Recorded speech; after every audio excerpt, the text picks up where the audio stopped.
What's going on, everybody? Welcome to The Obsession. I'm Karl Buffy. I'm Mike Stadler. How we doing today, Mike? Doing good. Thanks for asking. Thanks for asking. Fresh back from a hunt? Fresh back. Hopefully we were successful. We don't know yet. Yeah, well... We don't know yet. We're going to pretend that we were. We were. Yeah. We're going to go positive with this one. Positive. What do you got over there for questions? You got anything? I have a question. All right, what do you got? And I don't know if this is posed to us because... well, I think obviously because we're smart. That's where this is coming from. But Great. I've been seeing a lot of this on other things, other forums too and stuff. They're like, what do you guys think about using the wind to your advantage? Not necessarily the buck. Questionable setups. Mike, he said it to me. I'm like, what is that shit? Imagine that. And then he said, Karl, Yeah? opinions from Jesse. You know, because obviously we both hunt a little different and a lot the same. Pretty much. If that makes any sense. A little different and a lot the same. What he means is it's the same, but Yeah, different. But same but different. The wind, Mike. Yeah. I have seen a lot about this. Got a lot of guys will say, you know, that deer are always using the wind to their favor. Yeah. That's not true. I don't believe that at all. No, me either. So we agree on that part. We do agree on that. You know, using the wind to your advantage. I always think you got to try. You got to try to use the wind to your advantage. So if you guys are out there and you're following other podcasts and stuff, you shouldn't be doing that anyway. You should just be watching us. But It'll help your wall. It will. Yeah. It's a true statement. But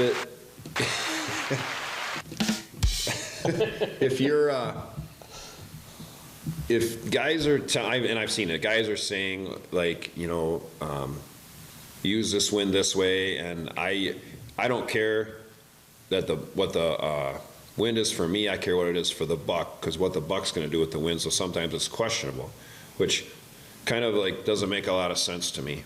So any bow hunter out there, I would think, is trying to use the wind to some advantage. Yes. You know, we just talked about this morning. So, you know, we're talking about stands. Like a lot of people say, well, you can't go in this stand, you can't go in that stand. We were talking about it.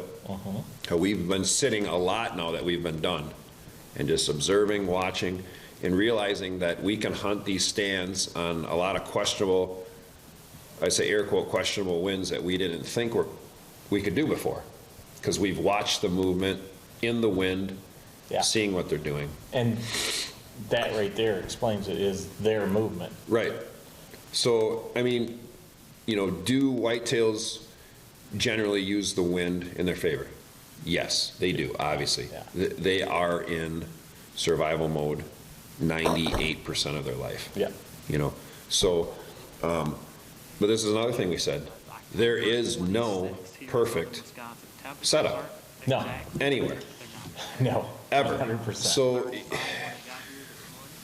you're never going to get a stand that's perfect for north, northwest, northeast, east, west, south, southeast, southwest. You're not going to do it. Yeah. You're just not going to do it. So it's percentages. It's a percentage game, 100%. which we play.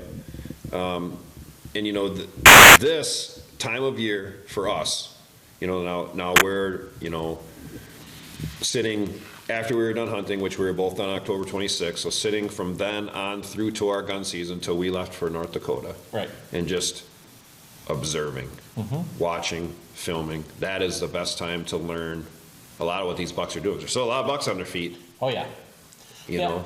I think, so for me, the most important part wind-wise, I got to turn that up. Look at that. That whole thing went down. Man, down. The whole thing with the wind for me is more on my entrance and exit than it is the stand location, because in general most people understand their stand location. Don't get me wrong, it's always important, but if you're educating with wind going in or educating with wind coming out, because that's when you're moving and you're covering more space, so you're basically your scent cone, if your property is set up correctly, your scent cone should only go, I want to say maybe 15 to, I'll go as low as 5 to 20% of your property engagement. And 20 would be high to me. I'd say 5 to probably 15% where your scent cone is going at your entrance and your exit is the dangerous part. Does that make sense? Yeah. When you're on your stand, like Mike was stating, and this year we did learn a lot because we've been sitting for a couple weeks now. Your scent cone change behind you with a downwind location, as long as it's not going where the deer are 90% of the time, I think you're safe. Yeah. Does that make sense? Yeah, because, you know, I've been watching a lot of these other podcasts and guys talking, hunters and stuff like that, and they're like, well, you know, you can't do this and you can't do that, which I disagree. It comes up another part of the question, the aggressiveness. I think, my opinion, there comes a time in the whitetail season when it's time to be aggressive. I agree. And it just is what it is. If you don't agree with me, cool. That's your opinion. I've proven it, and I do it. Yeah. Like I like to get in a little tighter. I like to use questionable winds, but I also study, like we're saying. And if you're studying and you're seeing what things are doing most of the time, like Karl said, so 90% of the time, the deer shouldn't be coming from this direction. Right. Which everybody out there listening knows that that's never 100% true, because it's the one time you don't want it to happen, it happens. Yeah. But it doesn't matter what stand you're in. So if you're going to base your hunts off of, you know, what could go wrong, in my opinion, you're doing it wrong. I agree. Based on what could go right. Don't hunt. I guess the way to look at it is don't hunt scared. Don't hunt scared. If you're hunting scared, then you're probably not hunting to your full potential. Right. In other words, your percentages are higher, and I agree with you. And I mean, you could just think of this from when you and I first met, aggressive wise. I'm bringing you around. Oh yeah. I'm bringing you to the dark side. I'm getting better. I'm bringing him to the dark side, everybody. Yeah, well, it's working. Yeah. But in truth, the more aggressive you are, and I don't want to say questionable, it's all percentages is what it comes down to. You have to, on each location you have to hunt, and I don't care how many you've got, whether you got 5, 1, 10, 100, whatever. You have to set a percentage on each location with what you know for information. So for us, wind direction, wind speed, barometric pressure, time of day we're hunting, bedding location, and food location. Morning and evening thermals. Are big. I think a lot of people don't understand a lot of this stuff, though, is the problem. Yeah, I suppose we should probably break that down. You know what I mean? We'll probably do podcasts on each one and break that down for you guys to watch here in the future. But we'll base stand positions on percentages, and we'll break that down. You know, if let's just say there's a 30% chance based off of what we know for deer movement that a buck could come to a certain location and wind you, we're probably not going to go there. But if it's 20%, we probably will hunt it based off of what other intel we have for pictures, whether we've seen him moving in that location or is he on the east side or west side of property, wherever. We will do that. And everybody's like, well, that's 10% difference. Well, that 10% difference is huge.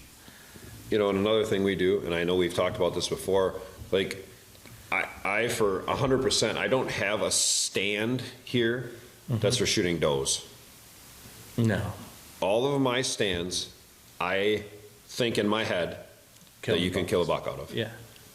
That's what they're for. So if you can kill a buck out of it, you kill a doe out of it. But that's what we set our stands for. Because, I mean, let's be honest, most of us are out there trying to kill a buck. Yeah. So think of that, you know, have your stands. We have stands on my property, we have stands on your property that we don't go to until certain times, yes. Because it's just not quite that time yet to push into that, you know. But like not hunting scared is one thing, you know, that Karl said that I fully agree with. And to tell you the truth, I was sitting this morning, filming, watching for Phil, if he'd show up, kill deer. But anyway, Maybe And next time. I'm sitting there and I regret, now that I've learned a couple things, and I've had this property since 2017. I regretted this morning not coming into one stand that I talked to Carl about, that I know I had my target buck on daily, Yeah. and I just didn't think I could get in there because of the wind. And now I'm pissed off because I didn't put the time in to even think about it. Now I know, well, it doesn't matter now. I'm done for, with my bow this year, till muzzleloader. But anyway, Right.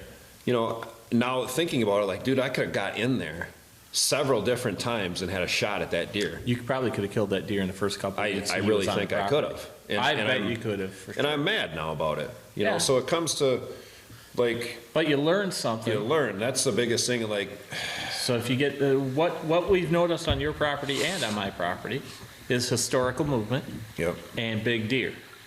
So one particular year, let's just say such and such big deer is moving through this area. And, 2 years later, 3 years later, he's killed or whatever and it's not around. But They all seem to do the in same. comes another 5-year-old, 4-year-old buck onto the property.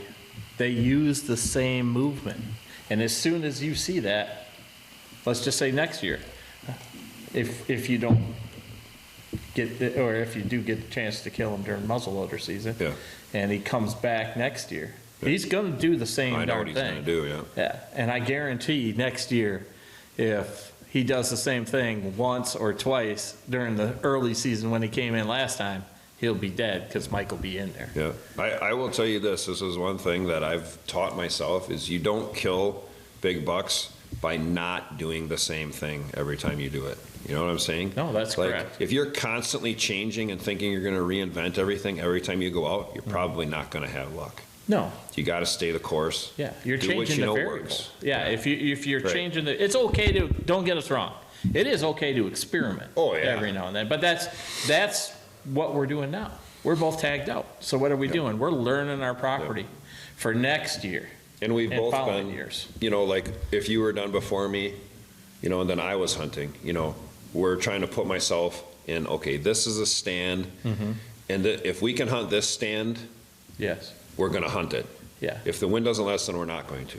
Right. We didn't vary from that because we know that that's a producer. Yeah. Whether it was here or at your place, you know what I'm saying? yeah. Or vice 100%. versa. Yep, So you can't always change everything. If No. you know the stand's a producer, they travel there, and Yeah. you've got the right, wind, everything is ready for it, be there. That's the Right. thing, is being there. yeah, 99.9% is Yeah. being there.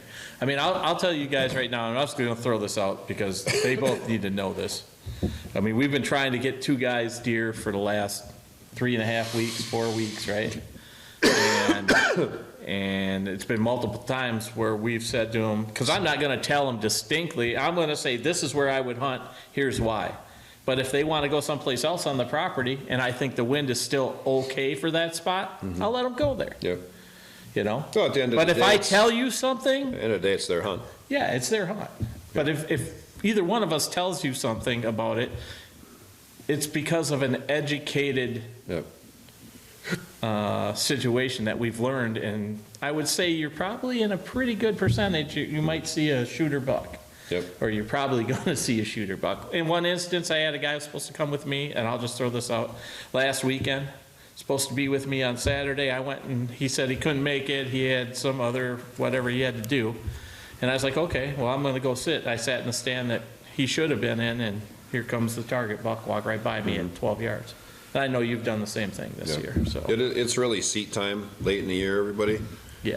And I know you guys out there know that, but knowing it and doing it are two other things, because it sucks. Yeah. And it gets boring, and it can be cold, like we had some wicked cold. Yeah. Here, Well, not too long back already, in early November. yeah, But it's what puts the big boys on the ground. Yeah, 100%. Because they're there. yeah, If, at some point they're there. If you're not there, we're like, I'm gonna leave, yeah. You're going to get out at 9 Yeah, a.m. I'll instead of saying You know, till 11. I heard a guy, and I don't even remember who it was, I saw this years ago, and he's like, if you think you're gonna get out at 10, he's like, get out at 11. Yeah, He's like, every time you think you're gonna go, he's like, just add an hour on and sit that hour. I'm pretty sure I seen know. Gene Wenzel say that. Yeah. Where he's like, him and his brother, and those guys shoot a lot of deer, shot a lot of deer, have always shot deer. He said that in one of his when he was speaking at I want to say a Deer Classic or something like that. But basically he said, if you think you should stay till 10, stay till 11. Yep. He goes, because he's killed a lot of bucks over that time span that he thought he should have been going because he wanted to do this, or this, but he forced himself to stay, and here comes a deer 20 minutes after he. Right. It always happens too. Yeah, it does. Every time. Yeah. But, I think that probably answers the question. Yeah, I think so. Thanks, Jesse, for the question. I think that's pretty good. Do we like questionable setups? 100%. Oh, yeah. And the hanging and banging, baby. Yeah. Ain't nothing better than that. And we will move. You guys will see, if you watch the hunts and everything, you guys will see us hang stands that are, in our eyes, even pretty goddamn questionable. Yep. But we're experimenting in one location just to see if we can make something a little bit better. Yeah, buddy. So we appreciate the question, Jesse. Yep. If you guys got any questions, put them right there in the comments, or you guys can get a hold of us on Blue Collar Bucks. You can get a hold of us on our old pages. But we appreciate